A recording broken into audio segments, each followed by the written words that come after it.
आप सभी दोस्तों का गगन जीएस स्टडी पॉइंट पर स्वागत है। आज की क्लास में दोस्तों हम लोग ब्रह्मपुत्र नदी तंत्र से कुछ महत्वपूर्ण तथ्यों को देखेंगे या पढ़ेंगे, जहां से हमारे एग्जाम में क्वेश्चन पूछा जाता है, चाहे वो कोई सा भी कॉम्पिटिटिव एग्जाम हो। तो यदि आपको हमारी ये क्लास अच्छी लगेगी तो हम ऐसे ही क्लास दोस्तों लाते रहेंगे रोज डेली बेसिस पर 5 से 10 मिनट की, जो कि कोई ना कोई दोस्तों इंपॉर्टेंट टॉपिक होगा जहां से एग्जाम में क्वेश्चन पूछा जाता है।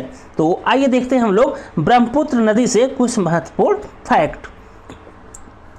तो इसमें दोस्तों सबसे पहला पॉइंट या सबसे पहला फैक्ट आप लोग ध्यान में रखिएगा कि ब्रह्मपुत्र नदी का उद्गम होता है तिब्बत, जो कि पड़ता है वर्तमान में चीन में, वहाँ के दोस्तों मानसरोवर झील के पास। और जब तिब्बत के मानसरोवर झील के पास से दोस्तों ब्रह्मपुत्र नदी का उद्गम होता है, तब इन्हें सांगपो नाम से जाना जाता है।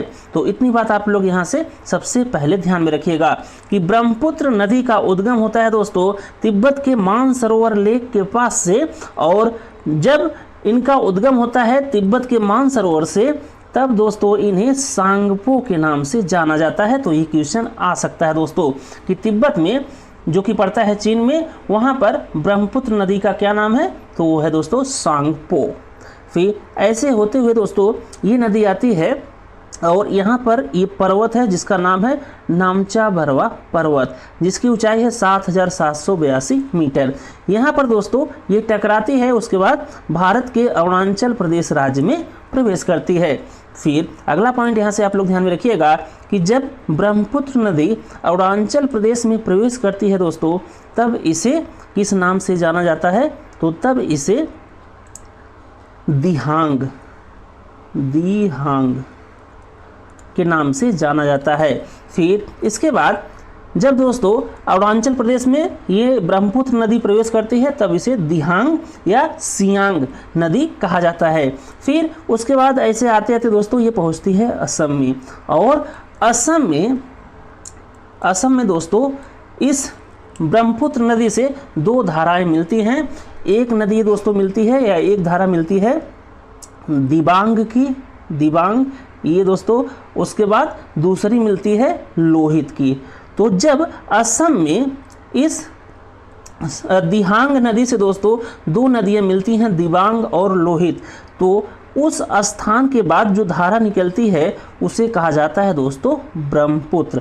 फिर ब्रह्मपुत्र के नाम से ये आगे बढ़ती है। उसके बाद दोस्तों जब ये बांग्लादेश में प्रवेश करती हैं, तो बांग्लादेश में इन्हें जमुना के नाम से जाना जाता है।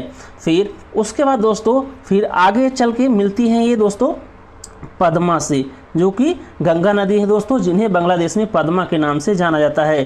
तो जब पद्मा और जमुना एक दूसरे से मिलती हैं दोस्तों, तब इसके बाद जो संयुक्त धारा निकलती है उसे सब पद्मा के नाम से जानते हैं।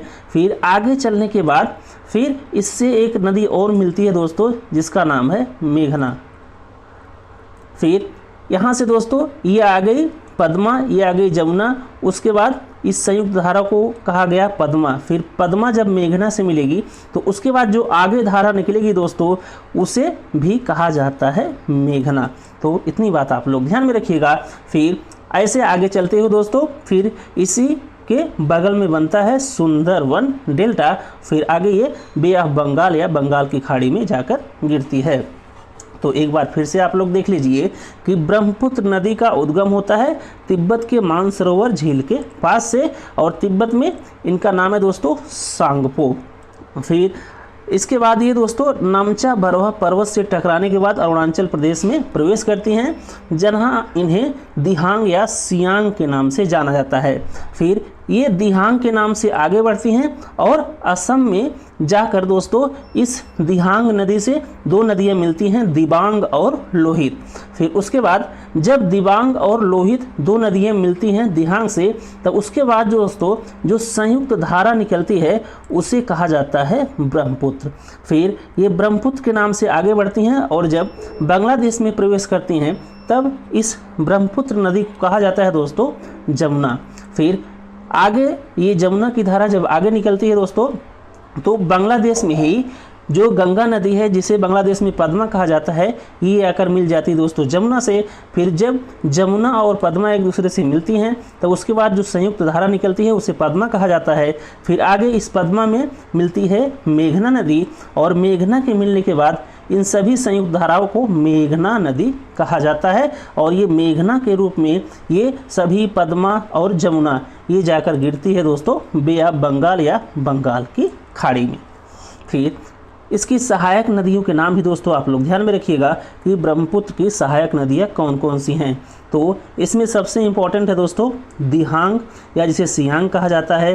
फिर अगला है दिसांग, फिर लोहित, फिर सुबनसिरी, फिर कामेंग, फिर मानस और तिस्ता। जिसमें दोस्तों आप लोग तिस्ता, मानस, सुबनसिरी, लोहित ये बहुत इंपॉर्टेंट है दोस्तों, बहुत पूछा जाता है एग्जाम में। और दिहांग ये तो कहा ही जाता है अरुणाचल प्रदेश में ब्रह्मपुत्र नदी को। फिर यहाँ से दोस्तों अगला पॉइंट आप लोग ध्यान में रखिएगा कि जो ब्रह्मपुत्र नदी है उसकी कुल लंबाई कितनी है। तो ब्रह्मपुत्र नदी की कुल लंबाई है 2900 किलोमीटर लगभग।